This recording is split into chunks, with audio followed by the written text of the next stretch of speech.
Nous sommes le 7 mai 2019. Nous sommes à l'aéroport Charles de Gaulle. Nous allons vers New York et nous attendons notre vol qui partira à 19h20. Bah écoute, l'attente est plutôt passable. Je trouve pas ça hyper long. Après, mon état d'esprit vis-à-vis de New York, voilà, il y a une certaine excitation forcément. Découvrir le continent américain, les États-Unis d'Amérique. Mais voilà, je réaliserai une fois atterri à JFK.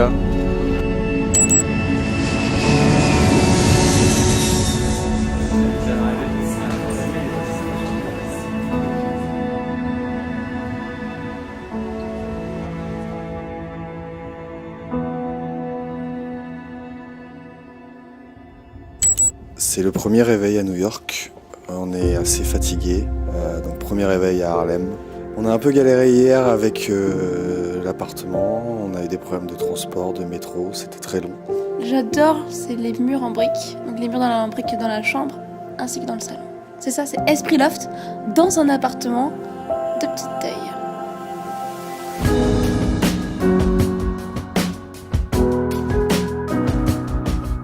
Nous parcourons la vaste étendue de Central Park sous un soleil radieux. C'est un parc vraiment immense. On peut y voir toute la richesse et la diversité des animaux et de la végétation. On sent que c'est réellement le poumon de cette ville. Donc c'est très très agréable de s'y balader. Après Central Park, nous marchons dans Manhattan. Il y a beaucoup de trafic, il y a beaucoup de pollution. T'as les yeux ébahis par le nombre incalculable de buildings. Donc t'as un peu la tête ailleurs, tu te soucies pas trop de la route également.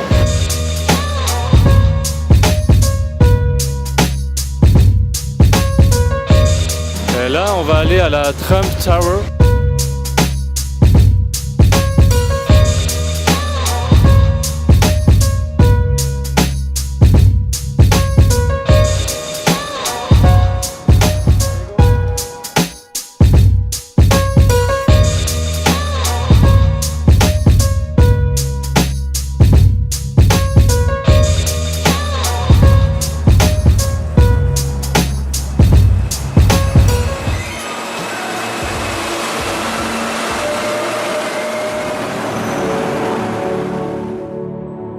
Nous sommes en haut de l'Empire State Building pour assister au coucher de soleil.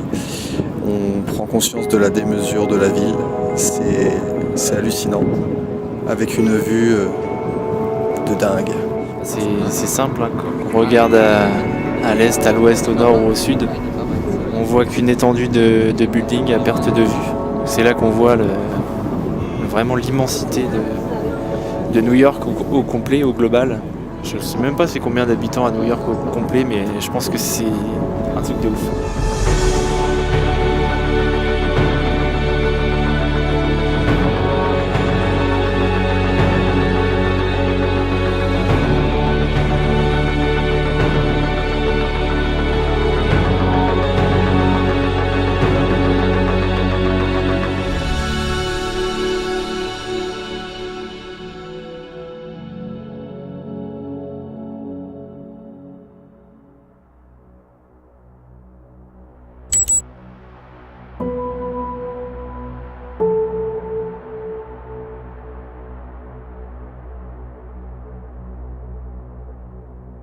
Wall Street. Le quartier est différent par rapport à Harlem. On y voit des hommes bien habillés, costard cravate. World Trade Center, le 11 septembre 2001. Un endroit calme, apaisant. On sent qu'il y a du respect dans ce lieu. Le One World Trade Center a été construit vraiment au pied de ce qui reste des deux tours. Bah écoute, il y a une ambiance assez pesante malgré tout. On sent énormément de respect en mémoire des nombreuses victimes. Un endroit de recueillement où l'on pense aux victimes et à tout ce qui s'est passé. Voilà, on voyait ça à la télévision et maintenant on y est. Parce qu'on se dit qu'il y a eu énormément de morts et c'est pas si loin de chez nous malgré tout. Les témoignages des gens, l'hommage des sapeurs-pompiers et de la police, les victimes.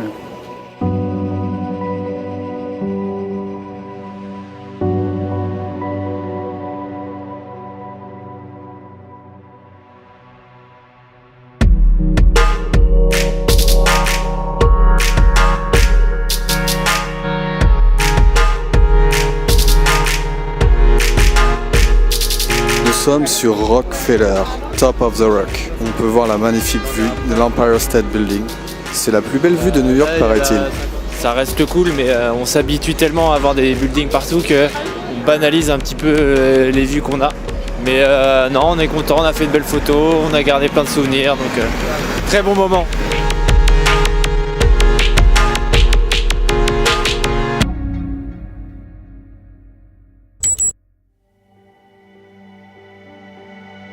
Vendredi 10 mai 2019. Musée d'histoire naturelle New York.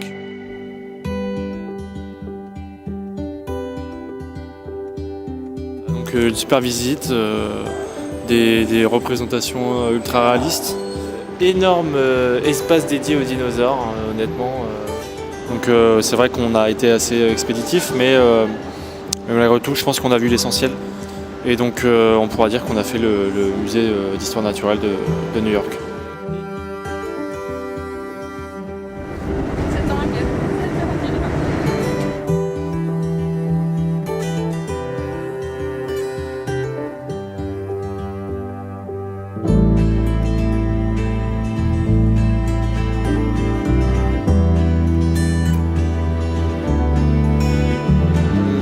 Une des gares les plus connues du monde, avec son plafond vert et toutes ces personnes qui traversent pour aller prendre leur train.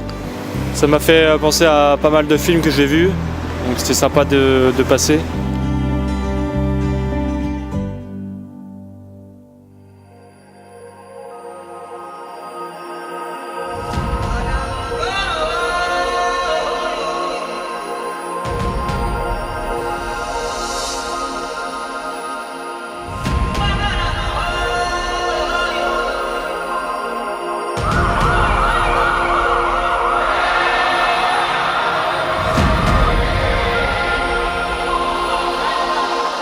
Times Square de nuit, c'est très impressionnant parce qu'il y a toute cette lumière qui ressort.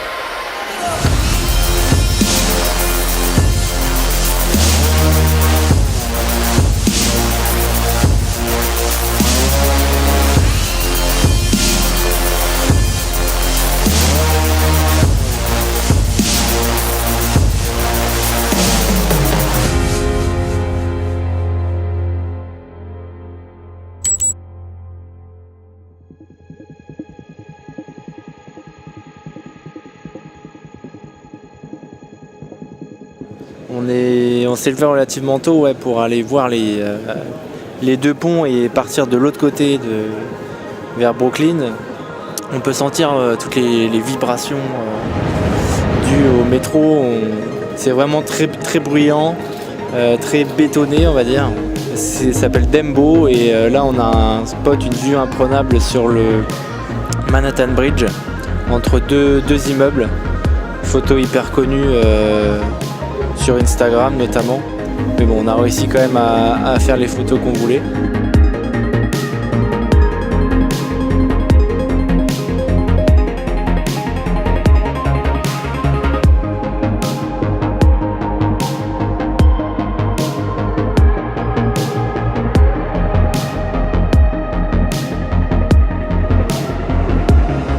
Brooklyn Bridge, c'est dommage, il y avait beaucoup trop de monde pour pouvoir apprécier pleinement le moment.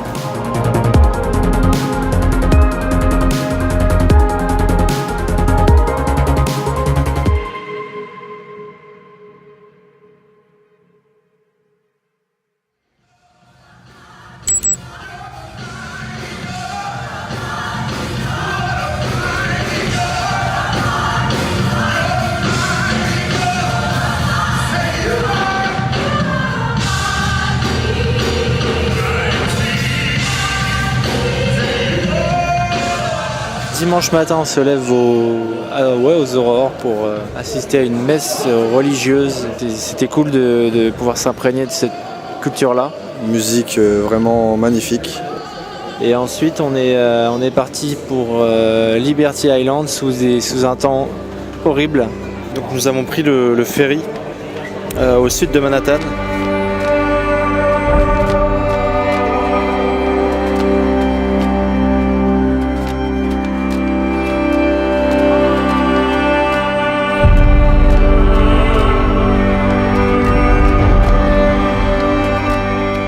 terminé trempé, mais au moins on a mis les pieds sur Liberty Island, on a été au pied de la Statue de la Liberté et c'est le principal. Ça fait partie aussi du charme de New York, c'est que le climat peut être magnifique, mais peut également être vraiment démentiel.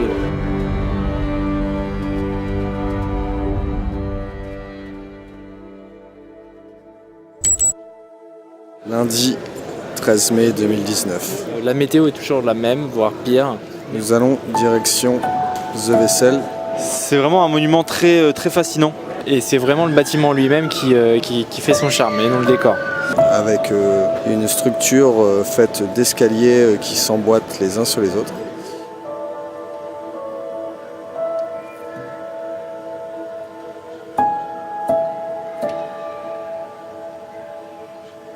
Ça y est, c'est terminé. Direction JFK et le Air Train pour prendre notre avion pour le retour à Paris. On quitte New York vraiment sous un climat dantesque. Les flaques d'eau, les fumées qui sortent des bouches d'égout. Donc là en 6 jours ça a été très intense, très condensé. On a marché plus de 100 km en une semaine. J'ai vu de belles choses, de super gratte-ciel, des musées, des parcs, et puis Times Square de nuit, voilà, c'est quelque chose qu'il fallait faire. Donc. Et j'ai passé une excellente semaine. C'est vrai que New York, ça reste quand même un rêve pour tout le monde en soi, d'aller au moins une fois dans sa vie à New York.